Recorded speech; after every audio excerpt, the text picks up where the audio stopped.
Hi, everybody. Welcome back to the Enneagram in a Movie. Mario Sikora. I'm here with my colleague, partner, and fellow film slash Enneagram buff, TJ Daw. TJ, how you doing today? And what are we going to talk about?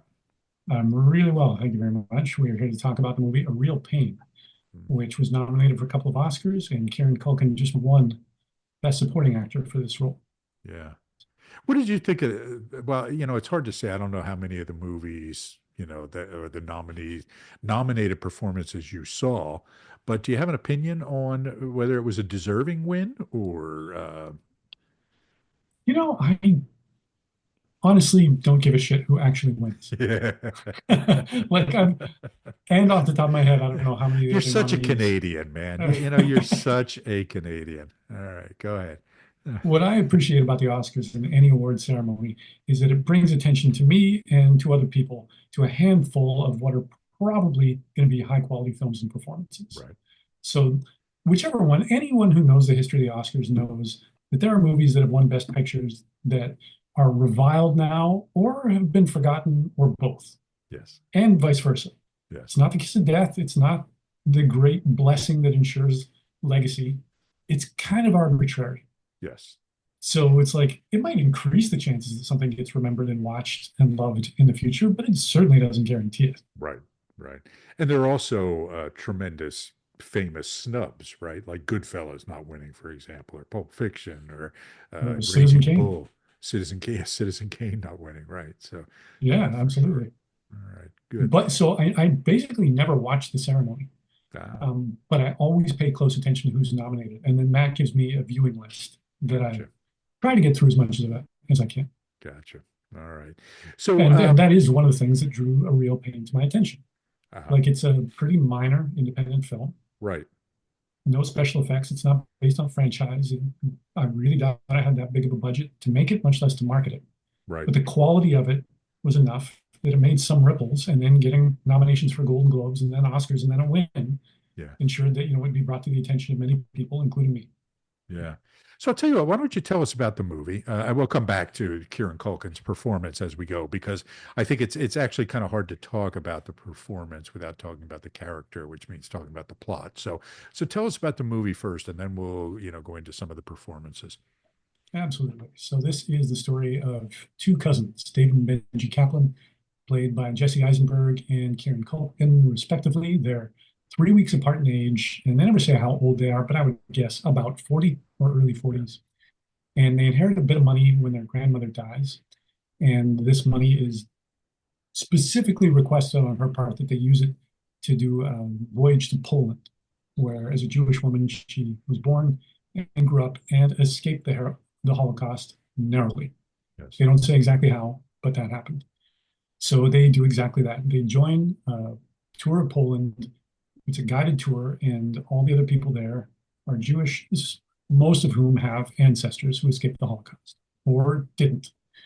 Uh, Benji effortlessly charges the group, or pardon me, Benji effortlessly charms the group.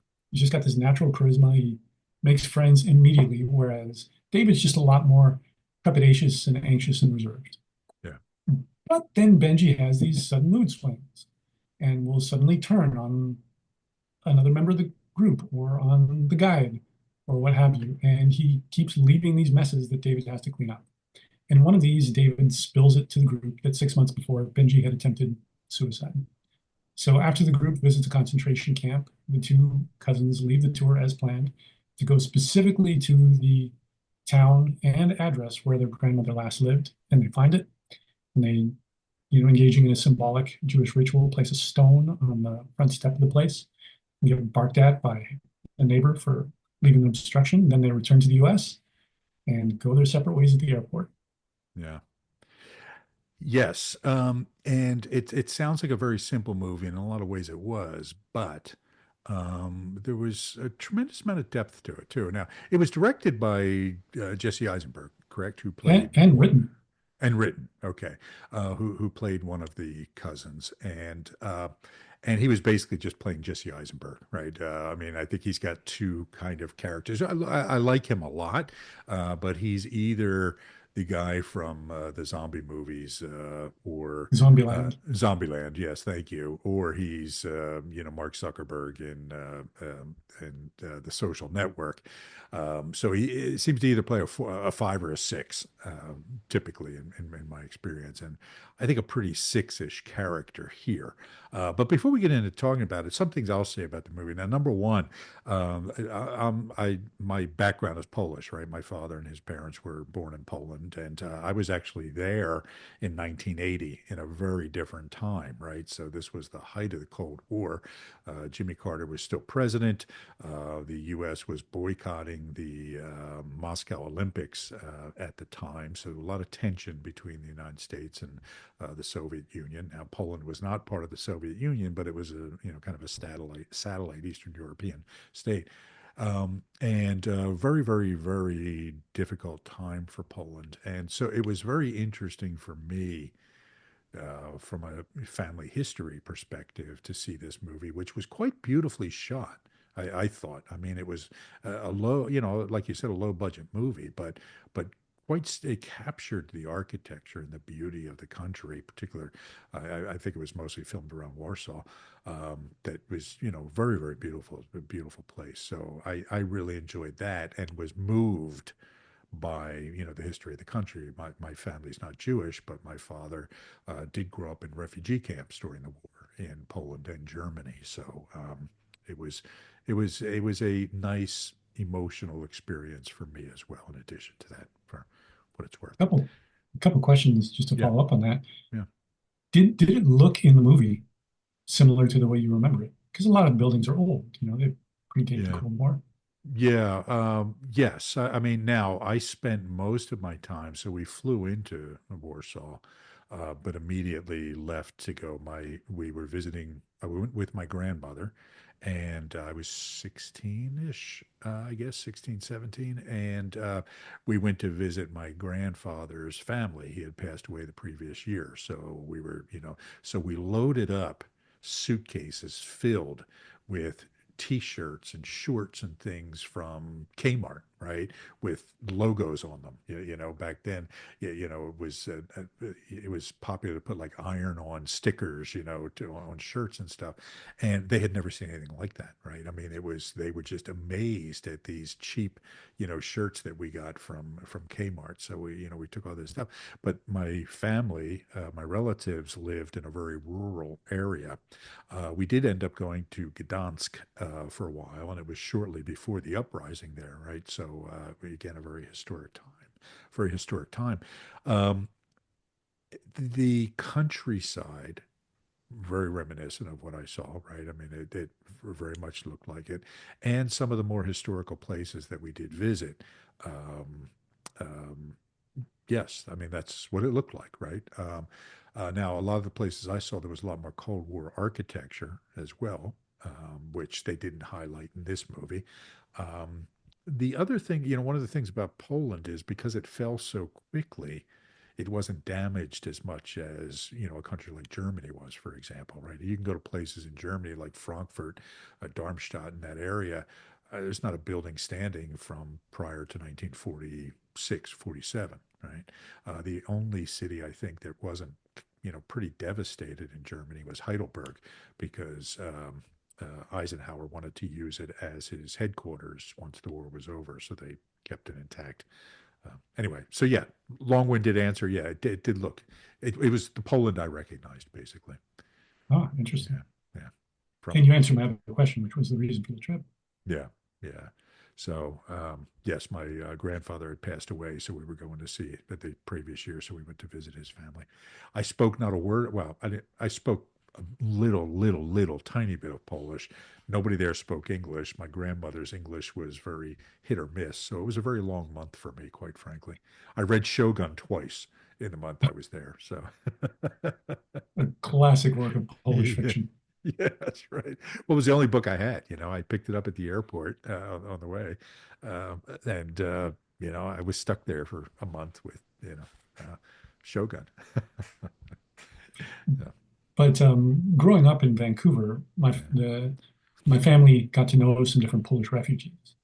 So that was my understanding of the country. And I grew up in Okay. the 80s with, the Cold War was Yeah. heating up, and there was a lot of fear of the Iron Curtain and everything that lay behind it, as well Yeah. as just a sense that it was brutal and poor and under constant surveillance and things like that, like a And place it people would was. escape from. Yeah, it was. I mean, that was my experience of Poland. It was very much, Right, it was very rough economically. I mean, people really struggled for food. Buying shoes was very, very difficult, things like that. And yes, there was this constant fear of, being observed and being under evaluation. right. And I can't think of too many movies that are filmed in Poland, much less that take place there. Yes. The Pianist is one, which I actually rewatched recently, Mm, coincidentally, mm, but like not many. So, like most people, I didn't have a good visual sense of what Poland looks like. yeah. So it was really interesting to watch this movie, which was shot entirely on location, which was Yes. co-produced by the Polish Film Commission, or whatever the official title is, as well as money from the city of Warsaw. Yeah. Not like it was made as a tourist brochure or anything like that, but it sure makes the country look beautiful. Even the parts that aren't presented to look beautiful, it's still just like, this is what it looks like. This is what it feels like. Yeah. Yeah. Like there's just a rich sense of place in the movie, which I Yeah. guess was part of the point. Yeah. I think to appreciate Poland, more historically in film, one would have to go back to Krzysztof Kieslowski's work, earlier work from the 80s and 90s, when he was filming there in real time. But it was much more of that Cold War era or right after, like the Decalogue, for example. It's a very different visual experience than this movie was. Yeah. This movie could have been, it felt like it could have been in France or Croatia or, Or Austria. yeah, or Austria or something like that. So Yeah, it's not what we think of with Poland. I recently rewatched Before Sunrise. Mm, So that all takes place in Vienna, just walking around Vienna. right, And I've spent practically no time in Europe. Like I don't have firsthand experience of what it's like to walk through those streets, to be surrounded by buildings that old. right. But this had a similar feeling to that. Of here we Yes, are in an old world city yes. with buildings that go back hundreds of years that are still just a functional, that's an apartment building. Yeah, and it's funny because when we talk about the ending when they get to their grandmother's house, it was a very utilitarian, underwhelming and anticlimactic experience, right? Because it was just kind of a little apartment, kind of building. Um, but yeah, that is one of the different things in Europe. When my wife and I went on our honeymoon in Italy and spent time in Venice, Florence, and Rome, and we were in Florence, and I wanted to see the house where Dante was born, right, in the 1390s, I think. And so we're walking along to find this house, and I see a, a sign engraved in a wall, in a marble, stone in the wall that says Casa de Michelangelo. Okay. And I'm thinking, nah, can't be, right? And it's Michelangelo's house, I mean, it's 4 stories where Michelangelo lived and did his work. It was his studio and everything. And I'm like, that this is just insane, But yeah, that's Europe, right? You just happen to stumble upon Michelangelo's house. So Well, looking for Dante's house. yeah, while looking for Dante's house, right? Yeah. All right. So let's talk about the character. So there's two main characters. Now, did you pick up who the woman on the tour was? Did you Jennifer Grey. Jennifer Grey, right? Did you know without seeing the credits? Did you recognize her? No, I knew. I'd Okay. seen it like just in a write-up of who was in it. So that was just an interesting Easter egg. Like you don't see Jennifer Grey too often. Right. Dirty Dancing, for anybody who's listening who isn't Yes. familiar with the name. Yes. And Baby looks from Dirty for Dancing, who basically disappeared since then, and yeah. showed up on a tour to Poland. Yes, well, she had a nose job and it kind of ruined her career, right? I mean, because she had a very distinctive nose when she was younger. And so she had a small part in Ferris Bueller's Day Off. I think that was after Dirty Dancing, although I'm not Before. positive. It was before. Okay. All right. Which makes more sense, I guess. And then I remember her being in a TV series and, popping up here and there on occasion. But you're right. She didn't have much of a career after that. And surprise, surprise, here she was. So, all and right. doing great. Yeah, yeah.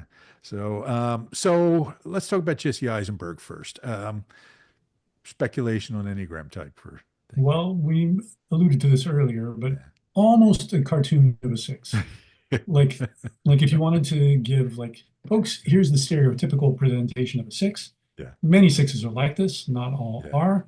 Here's a good example of that. And as you said, it's in line with many performances Jesse Eisenberg has given before, yeah. which he does wonderfully. Yeah. Yeah, I think he is. And it is cartoonish. Like I said, it's almost kind of like the Zombieland version of the Six, and that's a character. If you haven't seen it, wonderful. I love zombie movies, and I think it's a really good one. And he has this list of things you do, right? Keep your cardio up, always carry your got, all this sort of thing.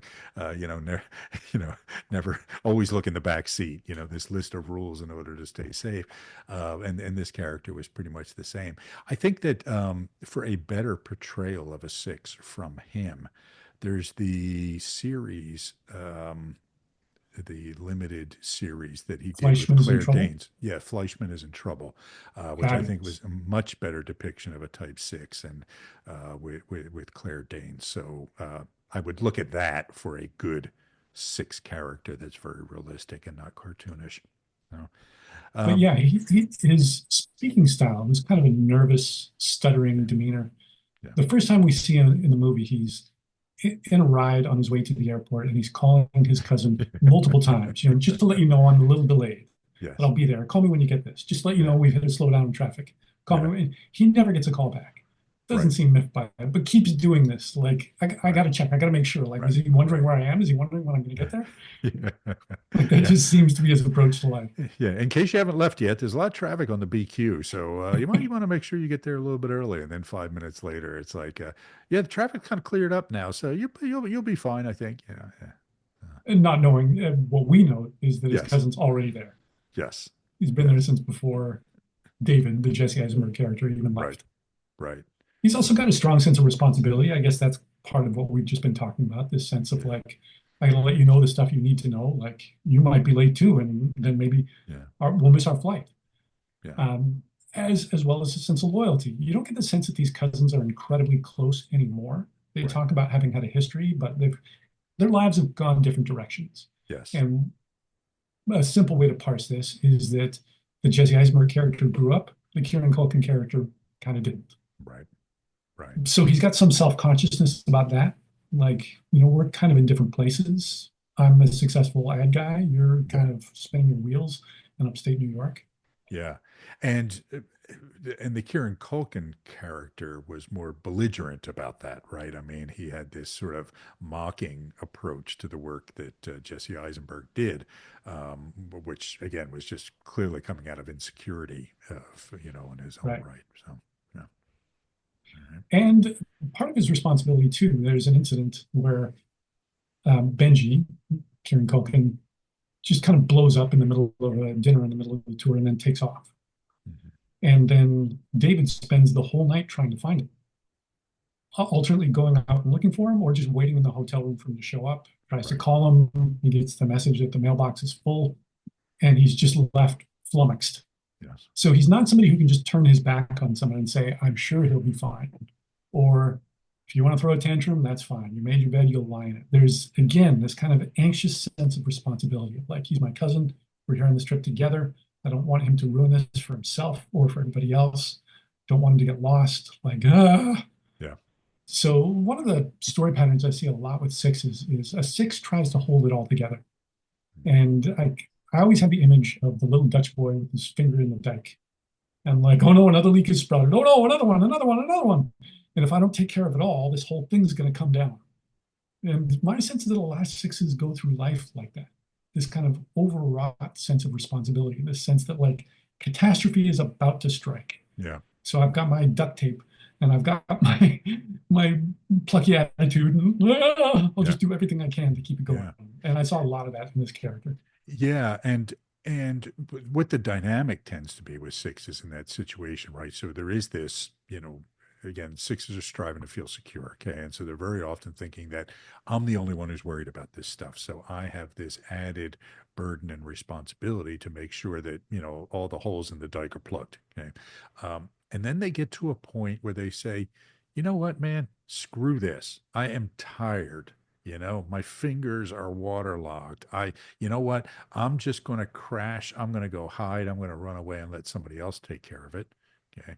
And then they start to panic, right? So they have this moment of abdication where it comes as sort of this relief of, you know what, I'm tired. I'm tired of looking after you, right? I mean, you can see him getting frustrated at a certain point with Benji, and it's just, you know what, forget it. I'm done. I'm done. Um, and then they go back, right? Because they start to say, no, you know what? I need to do this because nobody else will. And this is the challenge that sixes go through, is this kind of bouncing back and forth between this hyper responsibility and this abdication that happens. So it's important for sixes to work through that, right? To start to level set what their responsibility is and share the burden and all that sort of stuff, so they don't end up going to the other extreme as much as they might. The swinging pendulum is an image Yes, that I often think yes, of when I think of sixes. And yes, they'll pendulum swing exactly the way you described, also between introversion and extroversion, yes, between cynicism and trust, yes, between going off on their own or being part of something. yes, And I have noticed that in my limited experience, of course, many sixes have a hard time discerning where they fit in a system like the Enneagram for that exact reason. yes, Like any written test, it says, would you do this or you do that? Well, sometimes I do this, but sometimes I do that. Well, yes, how am I supposed to answer this? yes, yes, In yeah, dialogue with an actual person, you can parse these things out. With a written yes. test, you can't. Yeah, you're absolutely right, and and this is something that you see with sixes in general.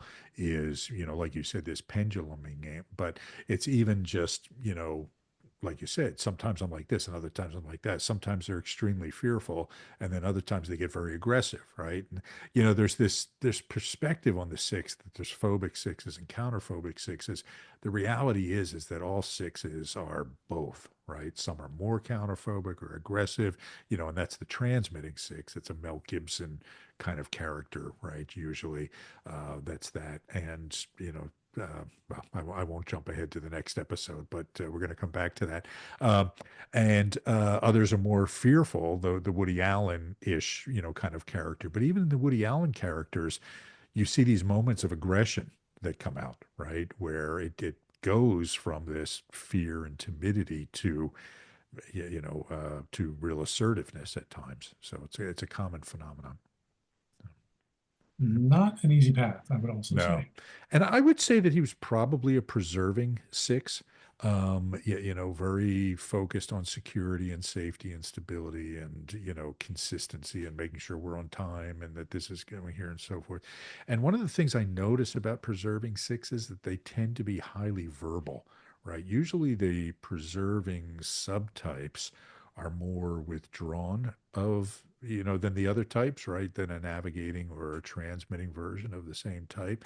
But with sixes, the preserving sixes are often really, really chatty, right? It's a way of maintaining security, right? By talking to people, working things out, getting through, talking through their anxiety, but also kind of drawing people in to be closer to them by engaging with them. So, and that was this character too, very, very talkative and awkward and shy and reserved and self-controlled at the same time, like when they were taking the pictures with the statue and he was the only one who, didn't want to be in the picture. And later, he also, after Benji kind of leaves at a dinner that everybody's at a restaurant, Yeah, there's a big scene where David talks about how envious he is of the way Benji can just effortlessly charm people and yeah, how he wishes he could do that. He wishes he could just walk in and light up a room without even trying. yeah, But that's just not the way he is, and that's not the way life is played out for him. yeah, yeah. So let's switch and start talking about Benji now, right? So thoughts on uh, the Benji character's personality type. Well, just sticking with numbers rather than Okay. instinctual bias for a second, it Yeah. seemed one of the best portrayals of a seven I have ever seen.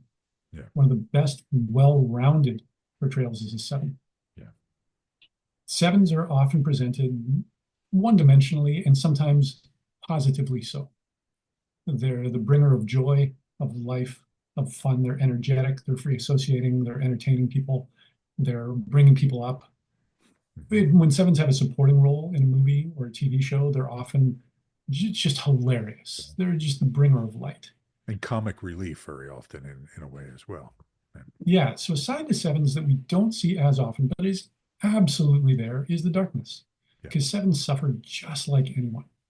They don't like to lead with that. They don't like to even admit to themselves that they still have unprocessed pain weighing them down. They like to think that and tell people, like, yeah, I went through that. It sucked. I'm over it. Let's move Yeah. on. Yeah. When there's still stuff festering inside. And then that leaks out in other ways. Yeah. And we see this in abundance in this character. Yeah, he's really a tormented character, and it's an interesting. Um, the title works on a number of different layers, right? So the title of the movie is a real pain, and there on the one hand you can look at it as this guy's a real pain in the butt, right? I mean, because he was irritating and driving everybody crazy and making people wait, and all these sort of things, right? So he was clearly frustrating the Jesse Eisenberg character. I keep forgetting the David. character Dave. Okay, yeah. So he clearly, getting on him, And he's and unself-conscious about these things. He's never yes, apologetic about doing any of these things. Just like, whatever, it's fine. yes, yes. What are you upset Um, about? yes, and this is something I do see in sevens when they're kind of fixated that way, is that they just can lose sight of the frustration they cause other people, right? Because for them, things always work out. I've got a lot of sevens in my life, right? And so there will be this thing where they don't want to plan something or they don't want to stick to the plan, and it can frustrate the people around them who are more planning in nature, but they always find something to make it fun and okay and work out. And that lets them justify their seat of the pants approach to things, because it's like, look, it all worked out. We had a great time, even though I drove you crazy for 4 hours, or, well, in the end, it was all wonderful. So, you can't be angry with me. No. Um, excuse me. But the other way that the title worked is that they're going to see the Holocaust sites, right? And it brings you face to face with what real pain is, right? What real horrible experience. I mean, what is a worse experience than that? And it kind of, for most of us, puts our lives into perspective of, hey, well, no matter how bad it is, at least it's not the Holocaust, right? Uh, so there's And that part of it. they visit a concentration camp that was largely intact, as the tour Yes. guide describes. The Germans had largely abandoned it and moved the people in it to other concentration camps by the time the Soviets were advancing. Yeah. So it was not bombed out. So they get to walk through it and see the exact buildings Yes. that people were in, like that would have looked basically like they did then. Yeah. Yeah. And it's a harrowing experience.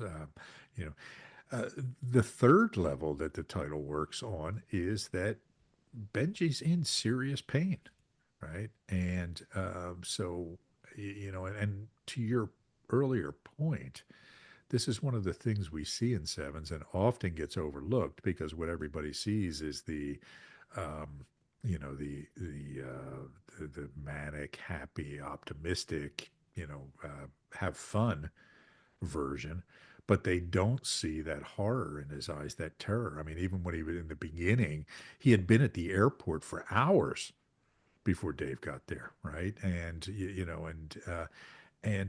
is it too early to talk about the ending of the movie? Not at all. Yeah, okay. This So is the Enneagram in a Movie podcast. We spoil everything.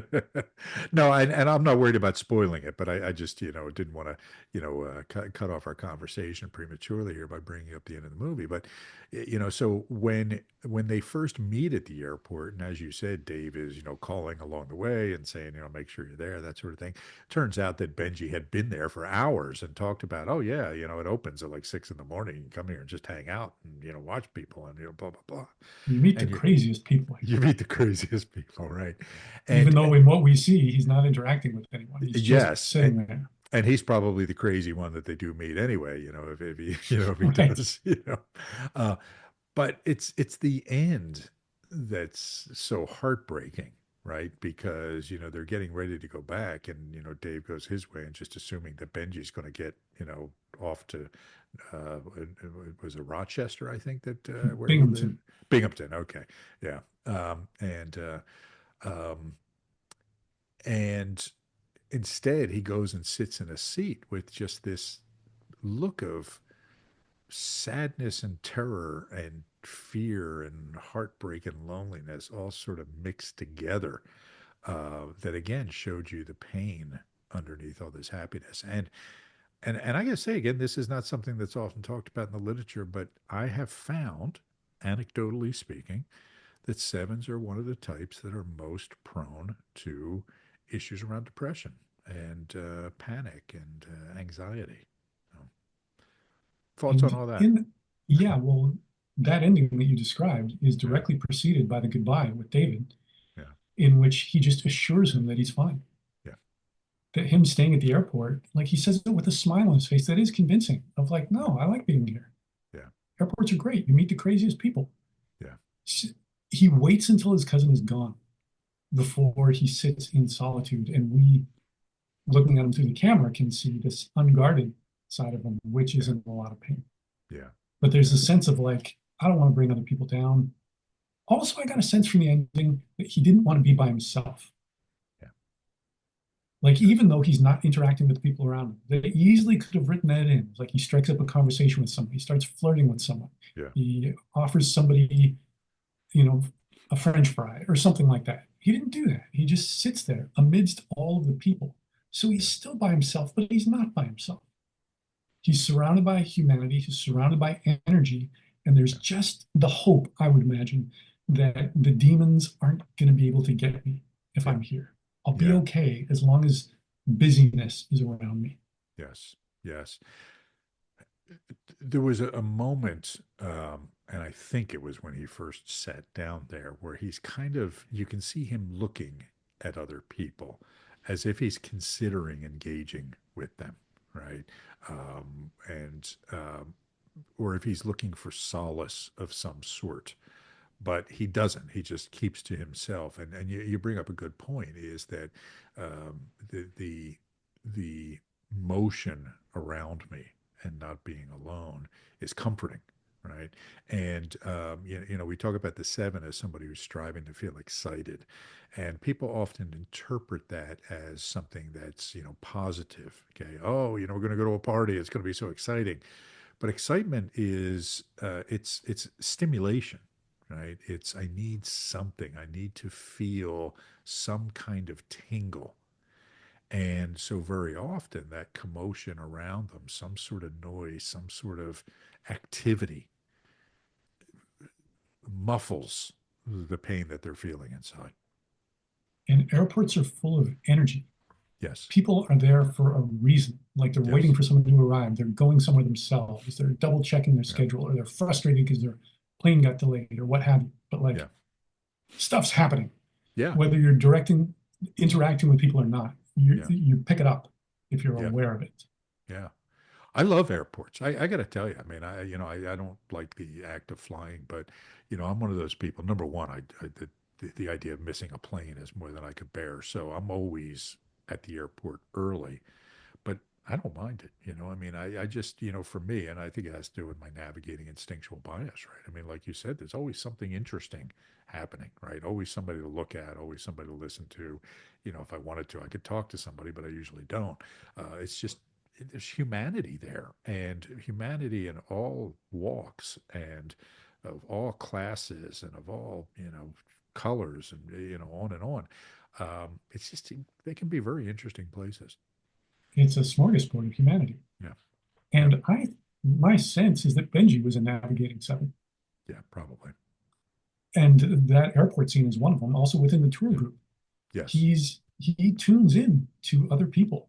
Like he doesn't he speaks a fair bit, but he doesn't Yeah. dominate the conversation. It's not the Benji show Right. the whole time, although he Right. does a number of times make everything about himself. Yeah. But he's just very aware of like the Jennifer Grey character. She's Yes. recently divorced. She's on her own. She's probably lonely. I should go see what Yes. she's up to. Or just like he's very able to be a part of things. One of his critiques with the tour guide is that they're not interacting with any actual polls. Why not? He Right. notices that he would like to. Yeah. Yeah. He talks to him about putting more humanity into the tour, and less data, Right. which is fascinating. And so he's got this combination of this real empathy that allows him to read people and to be very sweet and sensitive, and then this tone deafness that's almost shocking at times. Some of the things he says and some of the irresponsibilities that he does. So again, he's not what one would call a healthy uh, person, but a very good depiction of a pretty low functioning, psychologically low functioning seven character. And the root of his pain, we haven't mentioned this yet, is the death of his grandmother. Yeah. So this is said a few times. He was very close to her. At one point, he refers to her as his favorite person. Yeah. And her recent death, we don't know exactly how recent enough. Like it still hurts him. Yeah. Yeah. And like so, this is just a deep, deep wound. And the whole purpose of the trip is to revisit where she came from, where she barely escaped from, where he wouldn't exist if she hadn't escaped. Right. Ultimately, to go to the place that she lived. And it's funded by money that she bequeathed him and his cousin. Yeah. Yeah. Yeah. Another thing that often is not depicted about sevens is their sensitivity and attachment to people. Right. They're much more, some of the literature will refer to sevens as an aggressive type. And honestly, I've just never have bought that necessarily. I mean, do they go after what they want and that sort of thing? Yeah, sure. But they're not aggressive toward people. Usually they're not hostile toward people. They don't push and bully people necessarily, or intimidate people in any way. They're really, often quite loving and attached. I mean, my youngest son is a seven, and and particularly he's very attached to my wife. And he, for the longest time would come into our bedroom at night, and just kind of curl up with us. Well, more her than me, but he would want to be with us and hang out, and to a time that was much longer than any of our other kids did. Well, hand in hand with that, another element of seven I saw just so brilliantly in this characterization is the connection between seven and one. In that, this could be a navigating thing. At some points, he's a real rule follower Yeah. when it suits him. Yes. So, he doesn't want to talk about Marcia behind her back, even though it Yes. doesn't seem like there's anything particularly personal that he'd be Right. divulging, but he Right. cuts it off when David wants to know about what conversation the two of them had in private, Right. which Right. completely confuses David because, like, Yes. what's the big deal?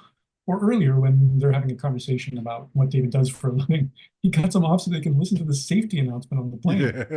And he's saying, oh, it would be rude, like they're doing their thing. And then conversely, another aspect of one, we see him get frustrated a fair bit, and that shows up in terms of ranting and being really critical of just Yes. having some axe to grind and not being willing to let it go.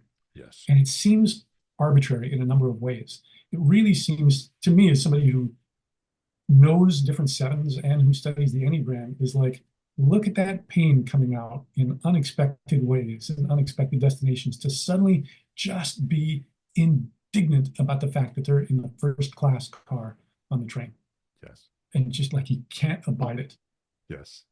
Yes. And then rants to the whole group and then just takes off, goes and sits in third class. And his cousin Yes. comes and gets him and then falls asleep and he doesn't wake them up and they miss their stop.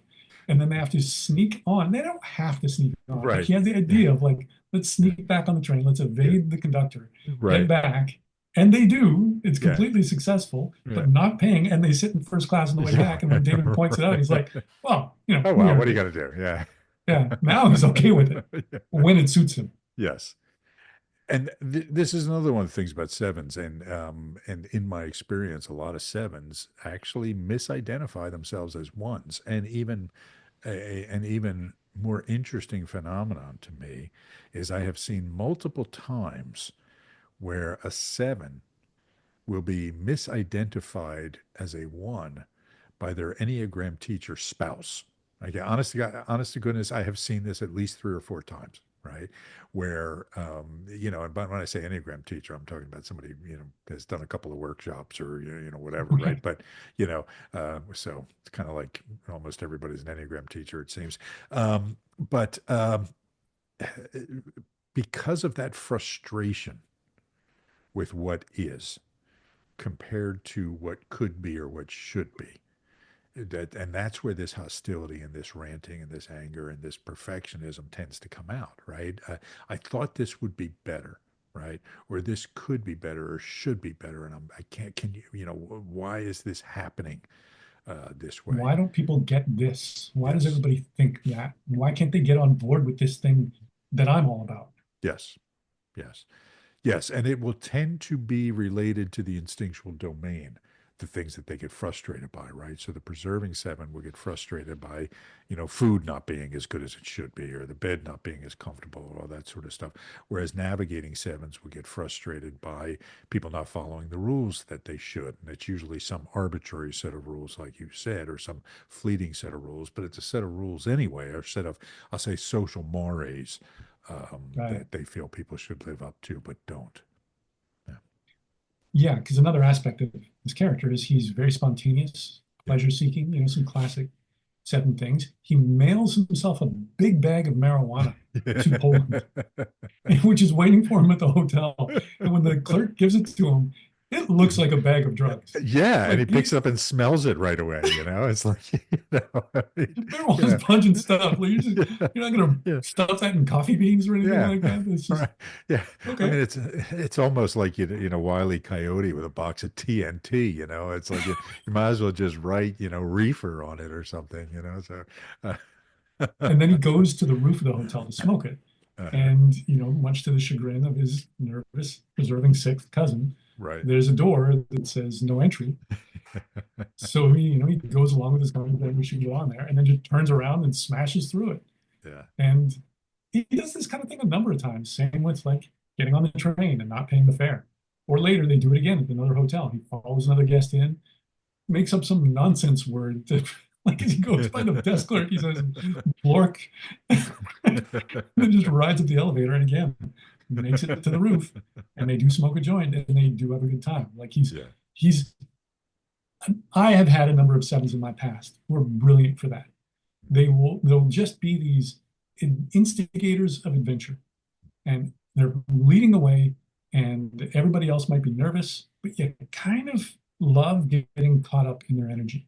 yeah, And as you said before, quite often they pull it off. They pull it yeah, off brilliantly, and you feel just so grateful to know them and to be in the wake of their liberating energy.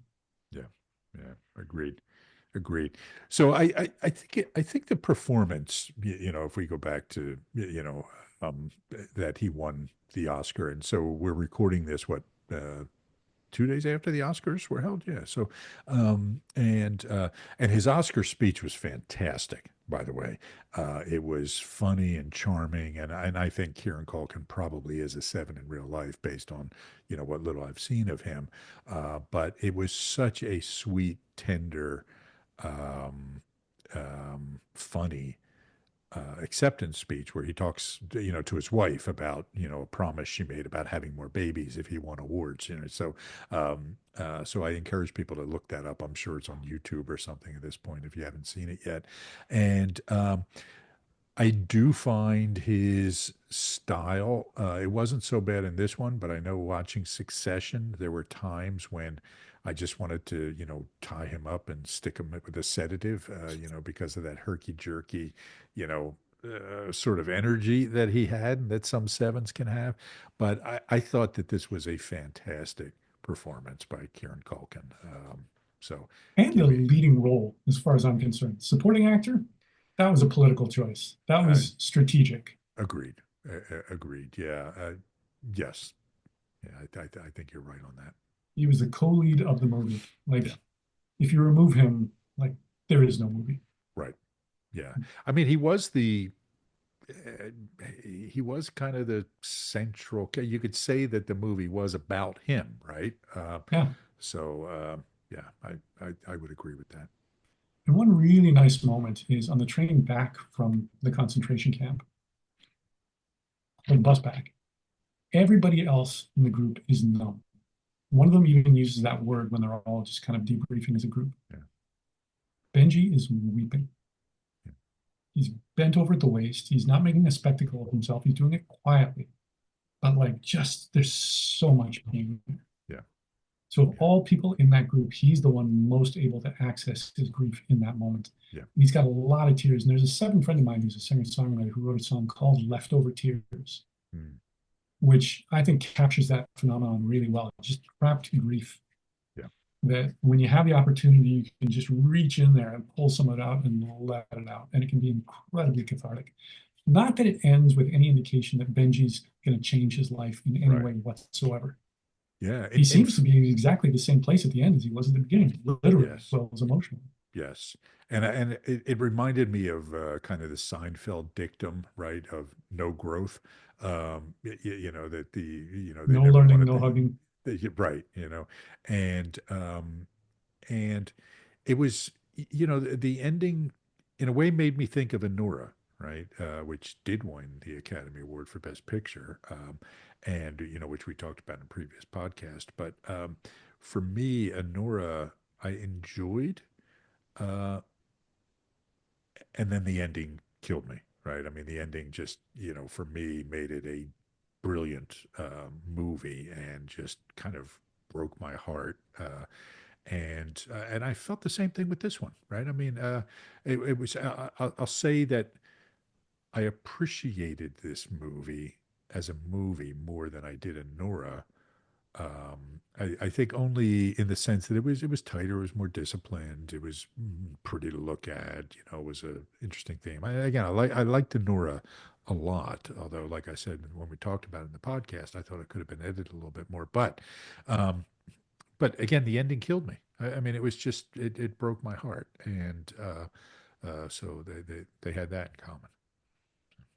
Both great, well-rounded looks at sevens. Yeah. Both great movies that show that there's more to a seven than Yes. the surface. Yeah. The ending for her was, a cathartic expression of pain as well. So And an exception to the way she is for the rest of the movie. yes. Like, and probably in the rest of her life. Yeah. Like, these moments for sevens are usually brief and sparing. Yeah. And when they're there, they're powerful. And sometimes it takes the intimacy of a movie camera for us to see them at all. Yeah. Yeah. So any other thoughts about A Real Pain before we wrap up, TJ? We mentioned it briefly, but there's a sequence when they're all visiting this statue, Yeah. which shows different people, different soldiers. And Benji gets people to, he gets his cousin to take a picture of himself up there with the figures posing with him. And one by one, he enrolls everybody in the group but his cousin. And I thought that was just another beautiful scene of Yeah. a seven doing what sevens do so well. Yeah. Coming up with an idea, being so effortlessly charming that they just enroll other people in it. And everybody has a great time. Yeah. Yeah. Yeah. Agreed. All right, so that brings us to the end of our discussion of A Real Pain. For me, thumbs up. I really enjoyed the movie. I really recommend it to people. It's a it's a big movie hidden in a small movie, I think, right? It was, like you said, low budget, not a lot of characters, interesting locations and all that, but yeah, for me, it really, really worked. I would love to see more movies in this style. Yes. And just the dialogue, the acting, Yeah. the relationships. Yeah. Give Yeah. me more of that, please. Yeah. No superheroes or explosions for a Not change. that I mind that, but yeah, let's have some of this too. Right. I don't want to eat popcorn every single day. All right. Very good. All right, folks. Go watch A Real Pain if you haven't seen it yet, and enjoy. So long.